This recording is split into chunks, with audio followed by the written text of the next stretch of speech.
So magandang gabi po sa ating lahat at lalo na sa mga tagapagsubaybay sa ating mga video at sa aking mga viewers na hindi pa nakapag-subscribe. Paki-subscribe naman mga par para palagi po kayong updated sa mga video reaction natin. So ngayon mga par, pag-usapan natin yung nangyari sa bansa natin na mismo yung mga opisyal natin sa gobyerno, sila po mismo ang nagnakaw sa pera ng taong bayan na nagtrabaho ng maayos, nagbayad ng tama ng buwis, tumatanggap lamang ng minimum na sahod araw-araw, tapos nanakawin lang sa mga opisyal na buaya na nakaupo sa gobyerno. Alam nyo mga par na hihinto pa ba ito yung korupsyon? Hihinto ba ito yung pagnanakaw ng pera ng taong bayan? Hindi na po ito hihinto mga par hanggat nandoon ba si Bongbong Marcos nakaupo sa Malacanang.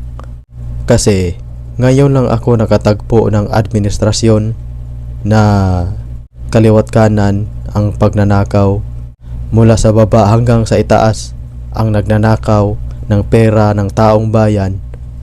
Alam nyo ba mga par kung sino ang managot sa mga karumal-dumal na bastos na budget sa pagnanakaw sa pera ng taong bayan?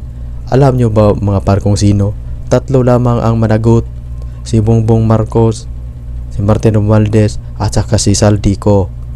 Kasi mga par, ang budget natin, ang budget ng Pilipinas hawak lang sa dalawang tao na sinasabi mismo ni Sara Duterte na si Martin Romualdez lamang at saka si Congressman Saldico ang naghawak sa budget natin, sa budget ng Pilipinas. Nasaan ba nanggaling yung korupsyon? Nasaan ba nanggaling yung mga magnanakaw? Nanggaling sa House of Representatives, nanggaling sa Kamara. Sino ba ang pinakamataas na leader na opisyal doon sa Kamara, sa House of Representatives? Si Martin Romualdez at saka si Congressman Saldico. Sila po ang dalawa yung may power na gumagawa ng pinakamalaking budget. Hawak lang ni Martin Romualdez at saka ni Saldico ang budget. Sino ba ang mag-a-approve sa budget? Di ba ang House of Representatives?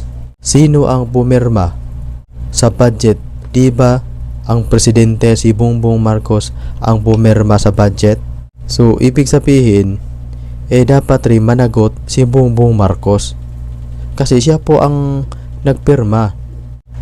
Pinipirmahan po niya yung ginagawang budget ni Saldico at saka ni Martin Romualdez, kaya tinatawag na GAA, General Appropriation Act. Kasi para sa akin mga par, silang tatlo ang dapat na managot: Martin Romualdez, Saldico at saka Bongbong Marcos. Sila po ang nagnakaw ng pera ng taong bayan na naghirap, nagtrabaho ng maayos, tumatanggap lamang ng minimum na sahod, nagbayad ng tamang buwis at nanakawin lang sa mga buhaya na nakaupo.